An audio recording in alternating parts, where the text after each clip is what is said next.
លេខកូនរៀនឆ្លាត414ឬ144កូនរៀនឆ្លាតតែក៏មានលេខឆ្លាតរូបមន្តមានច្រើនទៀតតែពេលនៅក្នុងហ្នឹងក៏ដាក់កូនរៀនឆ្លាតដើម្បីឲ្យក្មេងរៀនឆ្លាតគេមានលីមកហើយចឹងគេស្រឡាញ់រើសតាមហ្នឹងតែចាលក់ដូរដាច់មានតែស៊ីមលក់ដូរដាច់អាហ្នឹងរើសមកទៀតតាស៊ីមតំណរកសង្សារអាហ្នឹងគឺមានលេខមានអ្នកសាឯងនេះកាលខ្ញុំបរៀនខុសធំសាអ្នកសាចាចឹងអូខេយើងតេស្តខ្លួនយើងសំខាន់អ្វីដែលខ្ញុំនិយាយភាគច្រើន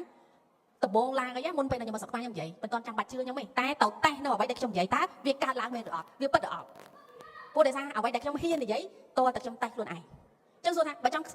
ឃើញលេខទូរស័ព្ទខ្ញុំប្រាប់បានតែខ្ញុំប្រាប់ថាខ្ញុំប្រាប់456លេខទូរស័ព្ទក្រុមហ៊ុនខ្ញុំមាន289ហើយក៏មាន44ស្អីទៀតដែរចាចឹងខ្ញុំសួរថាយើងប្រើល្អសូម្បីតែក្រុមហ៊ុនធំខ្ញុំ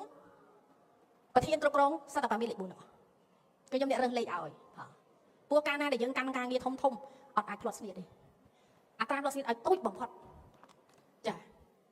អញ្ចឹងកាលណាដែលយើងចាញ់ស៊ីមយក9នេះមកហើយសង្ឃឹមថាជួយដល់បងប្អូនយើងមួយចំណែកដល់ក្នុងការជ្រើសរើសស៊ីមកាតដែលយកទៅតំណាក់តំណងការងារជាមួយអតិថិជនបានល្អជួយឲ្យកុំឲ្យការងារតាក់ជាពិសេសបញ្ហាឥឡូវនេះគឺសេដ្ឋកិច្ចធ្លាក់ខ្លាំងចាហើយសេដ្ឋកិច្ចធ្លាក់ប៉ុន្តែ